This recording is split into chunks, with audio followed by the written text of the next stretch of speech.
Morning students, how are you. आज हम कक्षा 12वीं में पहली कविता पढ़ेंगे जिसका नाम है आत्म परिचय। आत्म परिचय के कवि का क्या नाम है? हरिवंश राय बच्चन। इसमें जो हरिवंश राय बच्चन है वो अपने जीवन के बारे में बताते हैं। आइए हम कविता पढ़ते हैं। मैं जग जीवन का भार लिए फिरता हूँ, फिर भी जग जीवन में प्यार लिए फिरता हूँ। जग जीवन करते संसार का जीवन।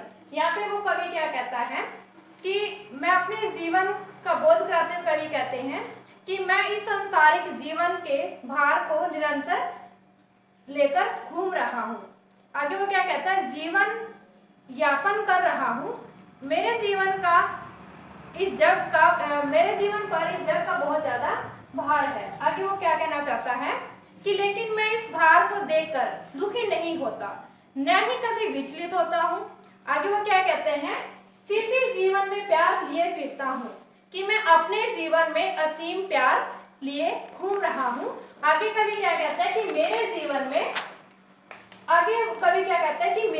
में क्या था कि मैं किसी का ने पदार्पण किया था, मीन्स किसी से उसको प्यार हो गया था। प्रेम भरे भावों से मेरे हृदय रूपी वीणा को किसी ने झंकृत का अर्थ है स्पर्श या बजाना, कि वो कहते हैं कि किसी ने मेरी जो हृदय रूपी वीणा थी उसको बजा दिया था या झंकृत कर दिया था। उसके बाद वो क्या कहना चाहता है कि मैं उसकी यादों को अपने दिल में लिए फिरता हूँ, और उसकी यादों से जो मेरे सांसों की जो तारे हैं, मैं उनको जो मेरे जीवन की जो तारे थी वो उसने क्या करती थी, बजा दी थी। उन दो तारों को मैं लेकर जी रहा हूँ। आगे कवि क्या कहना चाहता है कि कवि का कहने का अभिप्राय क्या है कि एक प्रिया मेरे जीवन में आई थी, और उसके आने से क्या हुआ कि उसने मुझे प्यार से छुआ, और उसने मेरे जो हृदय के जो तारे थे उनको झंकृत कर दिया था, उनको बजा दिया था। आगे वो क्या कहता है कि मैं स्नेह सुरा का पान किया करता हूँ, मैं कभी न जग का ध्यान किया करता हूँ। आगे वो क्या कहना चाहता है कि मैं क्या हूँ? प्रेम रूपी शराब को पीने वाला हूँ। मैं इसी प्रेम रूपी मदिरा को पीकर क्या करता हूँ? मैं प्रेम रूपी मदिरा को पीकर अपने जो दुख है मैं उसको भूल जाता हूँ। उसके बाद वो क्या कहना चाहता है?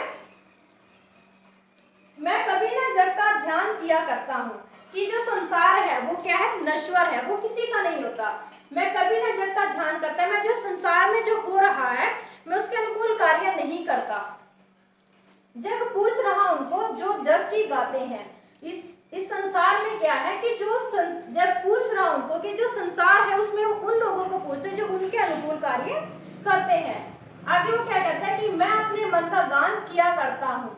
आगे बच्चन जी क्या कहते हैं कि मैं अपने मन का गान किया करता हूँ, कि मैं सिर्फ अपने मन की सुनता हूँ, अपने मन के अनुसार ही मैं अपना कार्य करता हूँ।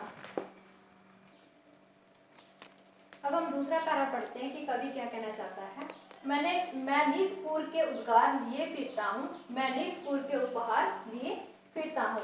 निज का अर्थ है अपना। वो क्या कहता है कि मैं निज पूर्व के उद्गार लिए फिरता हूँ, कि निज मीन्स अपने, कि मैं तो जो मेरा मन है मैं मेरे मन के जो भाव है मैं उनको लेकर घूम रहा हूँ।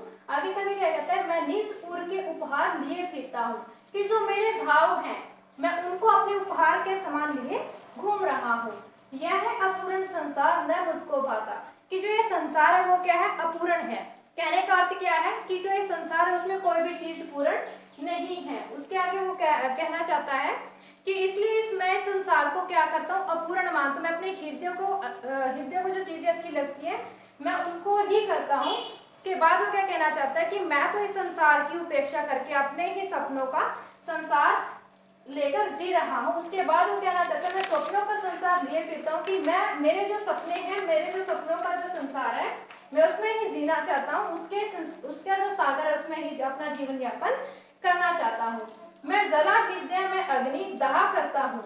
आगे जला हृदय का अर्थ है कि जो मेरा दिल है वो जल रहा है। अग्नि मीन्स आग, जग मीन्स संसार। अब वो क्या कहता है कि मैं जला हृदय में अग्नि दहा करता हूँ, कि जो मेरा हृदय है मैं अपने हृदय में वियोग रूपी अग्नि को लेकर जी रहा हूँ, या वियोग रूपी अग्नि को लेकर मैं अपना जीवन यापन कर रहा हूँ। मैं निरंतर क्या है? मैं जलता रहता हूँ। उसके आगे वो क्या कहता है?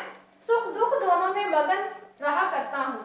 आगे वो कहते हैं कि मेरे जीवन में या सुख हो या फिर दुख हो, मैं दोनों में ही क्या करता हूँ, एक समान रहता हूँ। दोनों परिस्थिति में क्या करता हूँ, मैं एक समान रहता हूँ। कुछ लोग ऐसे होते हैं जो सुख में सुखी होते हैं, दुख में दुखी हो जाते हैं, लेकिन मैं उन लोगों के समान नहीं हूँ। मैं सुख में भी एक समान रहता हूँ और दुख में भी मैं एक समान रहता हूँ। मैं मगन रहता हूँ, खुश रहता हूँ। जब भव सागर करने को नाव बनाए, अब वो क्या कहते हैं, जग का यहाँ पे अर्थ है संसार, भव सागर में संसार रूपी सागर। अब वो क्या कहना क्या चाहता है कि यहाँ पर जो लोग हैं, जब भव सागर करने को नाव बनाए, इस संसार को पार करने के लिए उन्होंने क्या किया है, नाव बनाई है, किश्ती बनाई है। मैं भव मौजों पर मस्त बहा करता हूँ, कि जो मेरे मन के जो भाव है, मैं उन्हीं के अनुसार अपने जीवन में मजे करता हूँ या मोक्ष की प्राप्ति करना चाहता हूँ। कुछ लोग ऐसे होते हैं कि अपने जीवन को सफल बनाने के लिए मोक्ष के अलग अलग जो साधन है वो अपना लेते हैं, मोक्ष की प्राप्ति की कामना करते हैं, लेकिन मैं वो मौजों पर मस्त बहा करता हूँ कि लेकिन जो मेरे भाव है, जो मेरे मन के जो भाव है, मैं उन्हीं के जरिए क्या करना चाहता हूँ, मस्त रहना चाहता हूँ। उसी अपने मन के भावों को ही मैं अपनी मोक्ष की कामना मानना चाहता हूँ। पहले दो पैरे हम पढ़ चुके, आगे हम तीसरा पैरा पढ़ते हैं। मैं यौवन का उन्माद लिए फिरता हूँ, उन्मादों में अवसाद लिए फिरता हूँ। यहाँ पे यौवन का अर्थ है जवानी, अवसाद का अर्थ है यहाँ पर दुख। यहाँ पे कवि क्या कहना चाहता है, मैं यौवन का उन्माद लिए फिरता हूँ, कि मैं जो मेरी जो जवानी का जो दुख है वो उसको मैं अपने मन में लिए घूम रहा हूँ। उन्मादों में अवसाद लिए फिरता हूँ, कि जो मेरे भीतर के जो दुख हैं मैं उनको क्या करता हूँ, अपने साथ अपने मन में लिए घूम रहा हूँ। जवानी में मुझे किसी लड़की से प्रेम हुआ था, जो मेरी प्रिया थी, वो मुझे छोड़कर चली गई। उसके छोड़ने से जो मुझे दुख हुआ है, उस दुख को मैं अपने मन में, अपने आंतरिक मन में उसको लिए मैं घूम रहा हूँ। जो मुझको बाहर हंसा रुलाती भीतर, कि जो दुख है वो मुझे क्या बाहर मुझे हंसा देती है, रुलाती भीतर, और लेकिन क्या मुझे मैं बाहर अंदर से क्या मैं रोता रहता हूँ। लोगों को कहने का अर्थ क्या है यहाँ पर, कि लोग जो है, जो दुनिया है, उसको मैं बाहर से हंसता हुआ दिखाई देता हूँ, लेकिन वो जो मेरी आंतरिक स्थिति है वो उसको नहीं जानते। मैं अंदर से मैं रोता रहता हूँ, उसको वो नहीं देख पाते। मैं हाय किसी की याद लिए फिरता हूँ। आगे कभी क्या कहता है कि हाय, कि मैं इस अपने दिल में किसी की यादों को लिए घूमता रहता हूँ, किसी की यादों को लिए मैं जी रहा हूँ। कर यतन मिटे सब सत्य किसी ने जाना। यहाँ पे क्या कहना चाहता है कि जो यहाँ पर लोगों ने बहुत सारे यत्न कर लिए संसार को जानने के, लेकिन सत्य किसी ने जाना। लेकिन क्या है, इस सच्चाई को कि संसार क्या है, संसार कैसा है, उसको किसी ने नहीं जाना। नादान वही है हाय जहां पर दाना। यहाँ पर नादान का अर्थ क्या है, नादान का अर्थ नासमझ है, और दाना का अर्थ यहाँ पे क्या है, समझदार। यहाँ पे कवि क्या कहता है, नादान वही है हाय जहां पर दाना। यहाँ पर वो कवि क्या कहना चाहता है कि जहां पर समझदार लोग रहते हैं वहीं पर नादान लोग भी रहते हैं, मीन्स नासमझ लोग भी रहते हैं।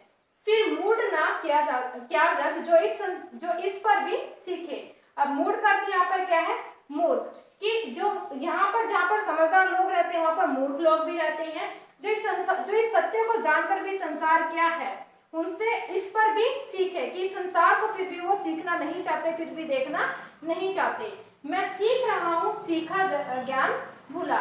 अब क्या है, वो क्या कहना चाहता है कि जो मेरा दुख है मैं उससे सीखना चाहता हूँ, जो मैंने ज्ञान भुला दिया है, जो मैं अपने ज्ञान को भूल चुका हूँ, मैं अपने दुख से उस ज्ञान को मैं जानना चाहता हूँ।